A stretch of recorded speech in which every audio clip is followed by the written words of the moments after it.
اگر معاشرے کے اندر کسی بھی سنت میں خلاف سنت رسم رائج ہو جائے تو اس میں رسم کو ختم کرنا چاہیے اور سنت پر عمل کرنا چاہیے یا نہیں، اور احیاء سنت یعنی سنت کو زندہ کرنا یہ علماء کا منصب ہے یا نہیں، اور اگر وہ سنت کو زندہ کریں تو لوگوں پر کہ یہ اس طرح کی طعن و تشنیع کرنا کہ کیا تم سے پہلے علماء نہیں تھے، اس بارے میں شرعی حکم کیا ہے؟ تو اعلیٰ حضرت علیہ رحمہ نے سب سے پہلے جواب یہ دیا کہ ظاہر ہے کہ حکم حدیث و فقہ کے خلاف رواج پر اڑا رہنا مسلمانوں کو ہرگز نہ چاہیے، یعنی یہ مسلمانوں کا شیوہ نہیں ہے کہ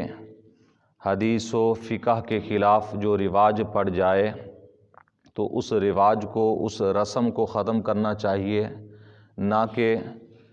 سنت کو اور فقہ کو تبدیل کرنا چاہیے۔ اور فرمایا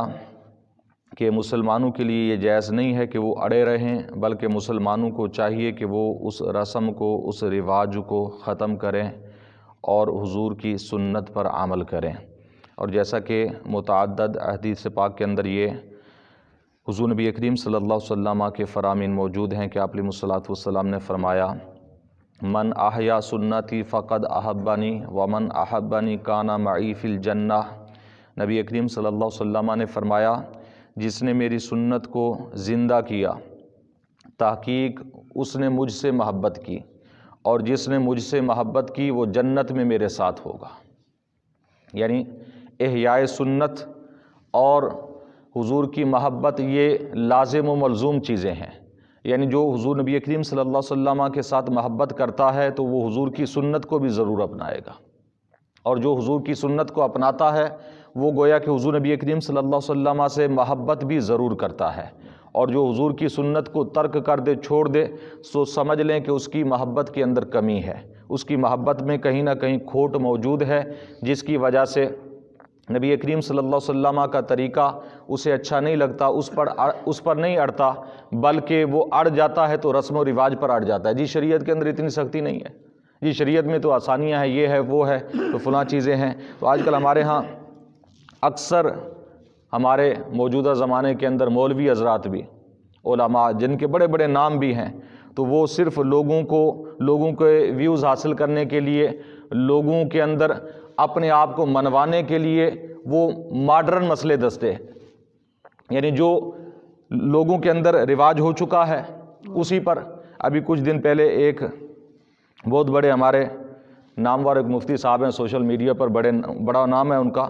تو ایک مسئلے پر وہ گفتگو کر رہے تھے اور دلیل کیا دے رہے تھے کہ جی آج کل ہسپتالوں کے اندر جو ہم نے پیچھے مسئلہ پڑھا ہے نا استنجا کے متعلق، کہ شرمگاہ وہ ایک مرد کی دوسرا مرد بھی نہیں دے سکتا، تو وہ یہ چیز ثابت کر رہے تھے کہ ہسپتالوں کے اندر نرسیں بھی مرد کی شرمگاہ دیکھ سکتی ہیں۔ اور دلیل اس پر کیا دے رہے تھے؟ دلیل صرف اتنی دے رہے تھے کہ ہسپتالوں کے اندر یہ تو رواج ہے، آپ باہر چلے جائیں، باہر ملکوں کے اندر بھی،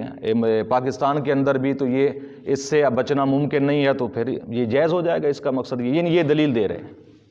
حالانکہ یہ ہمارے تمام فقہاء کرام، تمام بزرگان دین کا مسلمہ اصول ہے کہ اگر کوئی رسم، کوئی رواج قرآن اور سنت کے واضح خلاف آ جائے، یعنی عرف اگر قرآن و حدیث کے خلاف ہو جائے تو اس عرف کو نہیں مانا جائے گا، اس رسم و رواج کو نہیں مانا جائے گا، اسے ترک کیا جائے گا، اسے چھوڑا جائے گا، صرف قرآن اور حدیث کی بات مانی جائے گی ہر زمانے کے اندر۔ ہاں اتنا ہمارے فقہاء کرام نے، بزرگان دین نے بیان کیا، اعلیٰ حضرت نے بھی یہاں بیان کیا، آگے چیزیں کچھ آ رہی ہیں کہ وہ مسائل، وہ احکام کہ جو سنت میں جن کا واضح ثبوت نہیں تھا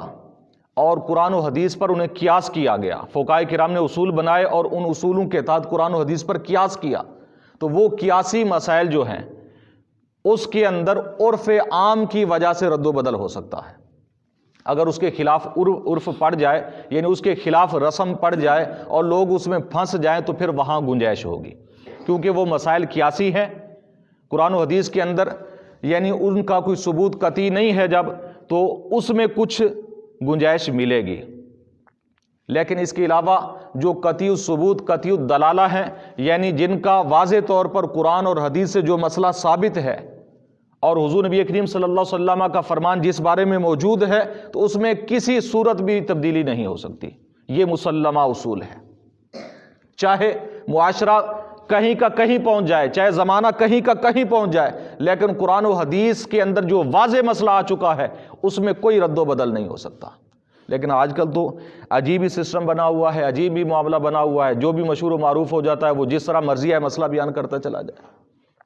وہ قرآن و حدیث کے جی دلیل صرف اتنی ہے کہ جی ٹھیک ہے، تو پھر قرآن و حدیث کے تو باقی بچتا ہی نہیں ہے کہ ٹھیک ہے جو رسم و رواج ہوتا جائے وہ جائز ہوتا جائے گا۔ آج کیونکہ دیکھیں تو اگر تقریباً 90 سے 95% لوگ نمازیں نہیں پڑھتے، تو نماز نہ پڑھنا کوئی گناہ نہیں ہوگا پھر، کیونکہ رسم و رواج بن چکا ہے نماز نہ پڑھنے کا، یہ تو بات عام ہو چکی ہے۔ تو پھر اس کا مقصد ہے کہ لوگ نماز نہ پڑھیں تو یہ گویا کہ فرض ہی نہیں رہی۔ تو اگر یہ اس طرح کے لوگ مسائل بتائیں تو اگر دیکھیں تو میں یہ بہت بڑا نام ہے ان کا، میں صرف نام اس لیے نہیں لینا چاہتا کہ کسی پر طعن و تشنیع نہ ہو، ہمارا مقصود صرف یہ ہے کہ قرآن و حدیث کا مسئلہ کیا ہے۔ یہ دلیل میں نے تو سنا کہ اتنا بڑا نام اور ان کی دلیل دیکھیں، یہ تو ایک پاگل بندہ بھی ایسی دلیل نہیں دے سکتا، جس نے قرآن و حدیث کو پڑھا ہو، جس کے پاس قرآن و حدیث کے دلائل موجود ہو، جنہوں نے فقہ پڑھی ہے، اصول فقہ پڑھی ہے، اصول حدیث پڑھے ہیں، انہیں پتہ ہے کہ یہ چیزیں کہاں ہیں اور اصول کیا ہے، صرف قیاسی مسائل، اور وہ آپ کو بھی پتہ نہیں ہے، لیکن یہ تو صرف علماء کا کام ہے۔ اس لیے اعلیٰ حضرت علیہ رحمہ فرماتے ہیں احیاء سنت علماء کا تو خاص فرض منصبی ہے، یہ علماء کا حق ہے، اور فرض منصبی یعنی یہ منصبی علماء کا ہے احیاء سنت کریں، یعنی جو سنت مردہ ہو چکی ہے اس پر بات کریں، اس پر گفتگو کریں، لوگوں کو بتائیں کہ سنت یہ ہے، یہ خلاف سنت ہے۔ یہ بات یہاں پر چل رہی تھی کہ اذان ثانی جمعہ کی یہ خلاف سنت ہے، یہ بیرون مسجد اور امام کے سامنے مسجد کے باہر دی جائے، یہ سنت ہے۔ اس چیز کو اعلیٰ حضرت علیہ رحمہ یہ ثابت کر رہے ہیں کہ اس کی بالکل گنجائش نہیں ہے کہ مسجد کے اندر دی جائے، اگر دی جائے گی تو یہ خلاف سنت کہلائے گی۔ اور فرمایا کہ اگر کچھ علماء کسی سنت کو زندہ کریں اور سنت کو بتائیں تو ان پر اس طرح کی گفتگو نہیں کرنی چاہیے کہ جی پہلے عالم نہیں تھے۔ یہ عوام کا ایک پہلا اعتراض ہوتا ہے، جی پہلے مولوی نہیں تھے، آپ نئے مولوی آ گئے، آج سب سے بڑے آپ مولوی آ گئے۔ یہ ضروری نہیں ہے، ہو سکتا ہے ہر ایک عالم دین کا اپنا ایک مزاج ہوتا ہے۔ ہمارے معاشرے کے اندر کئی ابھی بھی رائج مسائل ہیں کہ ہم بتا دیتے ہیں، لیکن اس پر زبردستی تو نہیں کر سکتے کہ نہیں جی اس کو چھوڑو۔ کتنے ایسی چیزیں ہیں کہ ہم بھی روز دیکھتے ہیں خلاف سنت ہو رہی ہیں، لیکن ہمارا کام ہے بتانا، سمجھانا، عمل کرانا، یہ کسی عالم دین کا کام نہیں ہے۔ تو یہاں پر اعلیٰ حضرت علیہ رحمہ نے ایک مثال دی ہے کہ حضرت امیر المومنین عمر بن عبدالعزیز رضی اللہ تعالیٰ عنہ تابعی بزرگ ہیں، بہت بڑا مقام مرتبہ ہے آپ کا۔ اس وقت حضرت عمر بن عبدالعزیز نے کتنی سنتیں زندہ فرمائیں، تو ان پر تو الٹا کسی نے اعتراض نہیں کیا کہ آپ نے سنتیں زندہ کی ہیں کہ آپ سے پہلے حضور کے صحابہ موجود تھے۔ تو یعنی ہر زمانے کے اندر کچھ چیزیں ایسی ہوتی ہیں کہ جو خلاف سنت رائج ہو جاتی ہیں، تو پھر عالم دین کا یہ کام بنتا ہے کہ آ کر اسے بتائے کہ یہ سنت ہے، یہ خلاف سنت ہے۔ تو حضرت عمر بن عبدالعزیز نے کئی سنتیں زندہ فرمائی کہ جو اس وقت آپ کے زمانے میں مردہ ہو چکی تھی، حالانکہ آپ تابعی بزرگ ہیں، وہ زمانہ صحابہ اور تابعین کا زمانہ تھا، ان پر کسی نے اعتراض نہیں کیا۔ تو آج بھی یہ اعتراض غلط ہے۔ ہاں دلیل آپ پوچھیں کہ جی واقعی اگر یہ سنت کون سی حدیث پاک کے اندر ہے، کون سی کتاب کے اندر ہے، کس فقہ کی کتاب کے اندر یہ مسئلہ لکھا ہوا ہے، تو وہ ایک علیحدہ بات ہے۔